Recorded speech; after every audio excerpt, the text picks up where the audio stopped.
చూడకపోయినా, ఎవరు మనల్ని గమనించకపోయినా పరమందుండి చూస్తున్న దేవుడు సమస్తమును గమనిస్తూ ఉన్నాడు. మన ప్రతి పరిస్థితిని చక్కబరుస్తాడు. అది ఎంత దీనమైనదైనా, ఎంత హీనమైనదైనా ఆయన సరిచేసి ఇశ్రాయేలు ప్రజలను శ్రేష్టమైన నెమ్మది కలిగిన కనాను దేశానికి నడిపించినట్లు మనల్ని కూడా శ్రేష్టమైన పరలోక రాజ్యానికి నడిపిస్తాడు.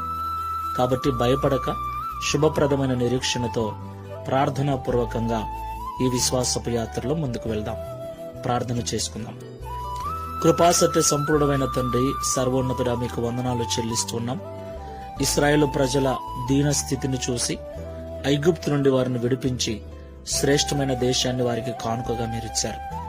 అలాగే నిన్ను నమ్మిన బిడలమైన మేము ఈ లోకంలో జీవిస్తూ ఉండగా మాకు కలిగే ప్రతి ప్రతికూల పరిస్థితిని, మేము అనుభవిస్తున్న ప్రతి బాధకరమైన పరిస్థితిని మీరు చూస్తున్నారని, ఆ స్థితి నుండి మమ్మల్ని విడిపించి ఇశ్రాయేలు ప్రజలను కనాను చేర్చినట్లుగా మమ్మల్ని కూడా నిత్య రాజ్యములో, నిత్యత్వములో చేరుస్తారని ఈ ఉదయకాల సమయంలో మాట్లాడినందుకు స్తోత్రాలు.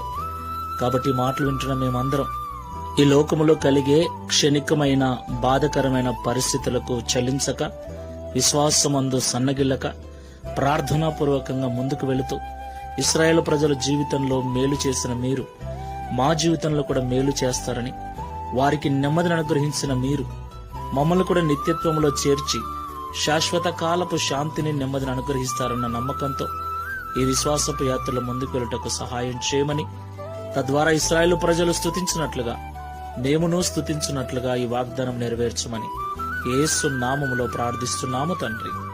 ఆమేన్. Praise the Lord. God bless you.